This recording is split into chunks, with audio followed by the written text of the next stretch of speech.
Salut à tous, est-ce que vous savez quel est le fétichisme le plus courant? C'est effectivement les pieds.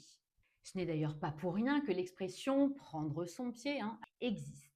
Alors vous avez peut-être vécu des scènes étonnantes à ce sujet, que vous soyez fétichiste, mais surtout que vous ayez eu affaire à un fétichiste et qu'il vous ait demandé des choses assez particulières.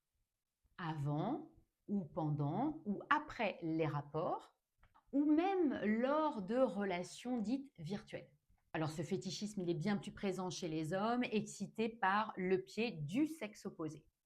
Ce peut être le pied ou davantage les orteils, ou encore tout ce qui va leur être associé, les escarpins, les bas, les collants, les jupes courtes, fendues, les chaussettes, les bijoux de pied. Il y a même une différence entre les fétichistes qui sont plutôt pour le pied manucuré, très féminisé, très propre, et puis ceux qui vont préférer des pieds qui ont transpiré, qui viennent de courir, qui ont passé la journée emprisonnés dans des chaussettes, dans des chaussures, ou même tout simplement des pieds sales.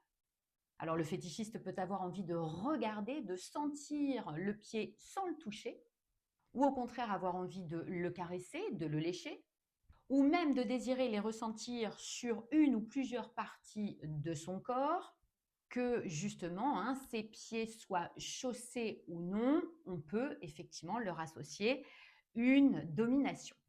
Alors le fétichisme, il est bénin dans la plupart des cas, mais il peut se révéler enfermant et addictif en provoquant des comportements inadéquats avec leur partenaire ou une difficulté dans la vie sociale. D'où ça vient? Eh bien, généralement, une première scène dans laquelle le pied d'une femme a joué un rôle très important, qui l'a fait naître une réelle excitation qui s'est transformée en plaisir intense. Il y a donc l'envie de retrouver ce plaisir intense, donc de reconstituer une scène à travers les autres partenaires avec évidemment le pivot central qu'est le pied.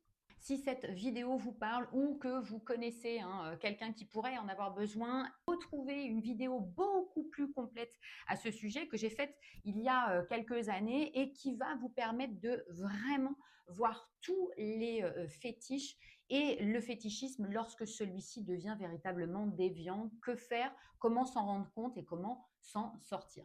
Allez, vous likez, vous partagez, vous commentez, puis je vous dis à très bientôt. Ciao!